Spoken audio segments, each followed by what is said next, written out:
Հաշվառնելով բարբերաբար արվող գրառումները, խնդրում եմ ասեք կապ տեսնում եք,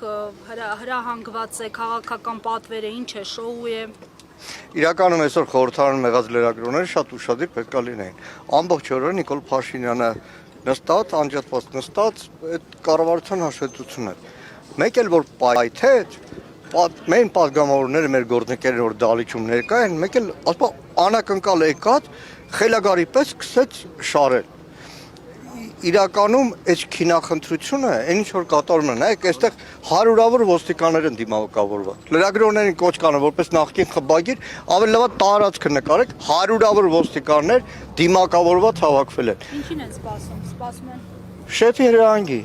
Վաղը պատրաստում ենք ազգային ժողովի հետ հաշվետվության ժամանակ ներքին գործերի նախարարին օրինակ ասել, որ իր կարմիր բերետավոր այդ անասունները, մարդ ծեծողները, ձեր գործընկերներին ծեծողները, բայց շաբաթ ավելի շուտ եկավ, քան ուրբաթը։ Ինչ կատարվեց։ Նիկոլ Փաշինյանը մի պահ ստատուս գրեց, մի պահ կանչեց իր խմբակցության ղեկավարին, հանձնարարեց սկսեք ու բոլորը ինչ որ անհոդաբաց նախադասություններով ազգային ժողովի ամբիոնից է խոսում ու զուգահեռ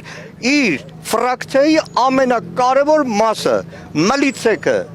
ոստիկան չեն դրանք, հայրենիքի ոստիկան չեն, որոնց ազատեցին Հայաստանի անվտանգության պաշտպանության պարտականություններից օրենքով, որոնց առավոտվանից գիշեր տարիներ շարունակ ուղղակի ծառայեցնում են Նիկոլ Փաշինյանի կամակորություններով։ ԱԱԾ-ն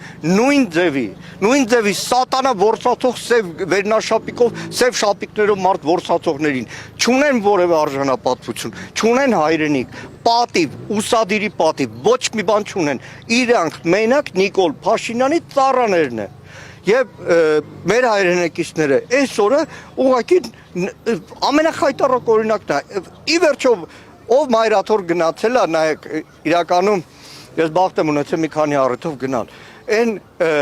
ծառայությունը, նվիրատվությունը, որդիական նվիրաբերումը, որ Սամվել Կարապետյանն արել է մայրաթորի նկատմամբ, այդ մի հատվածն է միայն։ Ու դրանից հետո ուղղակի մարդու գնահատականը, որովհետև խոսքը վերաբերվում է մեր հայ առաքելական եկեղեցուն։ Ինչու՞մ է մեղադրվում տեղյակ։ Ոչ մի բան չի մեղադրվում։ Ոչ մի բանում չի մեղադրվում։ Մեղադրանք չկա։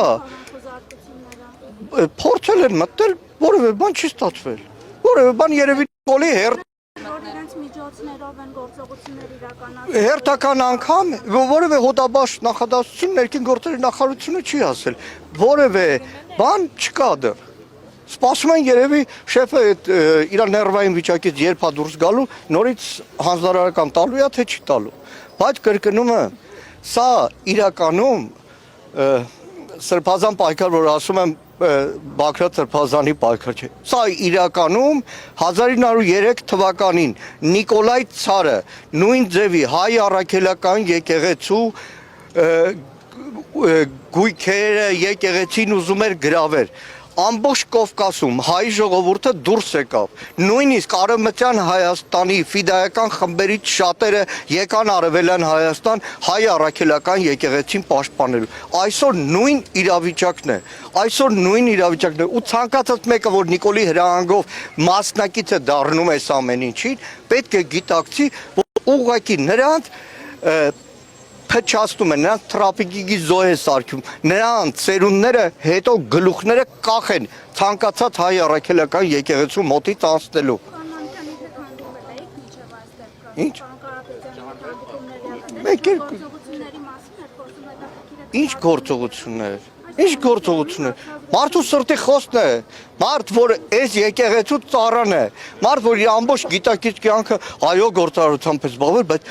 ամեն ինչով մեր ժողովրդի ցանկացած մատից փուշ անելու մասնակից է դարձել, հիմա դառավ բան։ Ուղղակի ազգային ժողովի դալիճում այդ պահին կորցրեց տիրապետումը Նիկոլ Փաշինյանը։ Ու ցավում եմ, Հայաստանում չկա օրենք ոստիկանների համար։ ԱԱԾ, դատախազում որևէ մեկի համար չկա։ Ասեմ դες այսօր ազգային ժողովի Մարտիկ Մինասյանի հարցը որ քննարկվում էր Սերանոյանյանի։ Հիշեք մի քանի շաբաթ առաջ Նիկոլ Փաշինյանի խելագար էլի ջղաձգությունների ազգային ժողովում մի արտահայտություն, հետ տվեք այդ կադրերը նայեք, ասեց Սերանոյանն քեզ ու կողքինի դադելու են։ Այսօր գլխավոր դատախազը գլուխը կախ Վիշինսկու իգական սերի տեսակի նման պատրաստվում է գալ ազգային ժողով։ Ոմանք, բայց դեռ ստացվում է, սպառնում է ու կատարում է, սպառնում է, կատարում է։ Կա ելք, ո՞րն է։ Ելքը դիմադրությունն է։ Ամեն դեպքում լինի այդ դիմադրությունը։ Ամեն դեպքում Այսօր որ բոլորս այսօր այս մեր հայրենակիցները, որ այստեղ ներկա են, մենք բոլորս ներկա ենք, արդեն դիմադրություն է։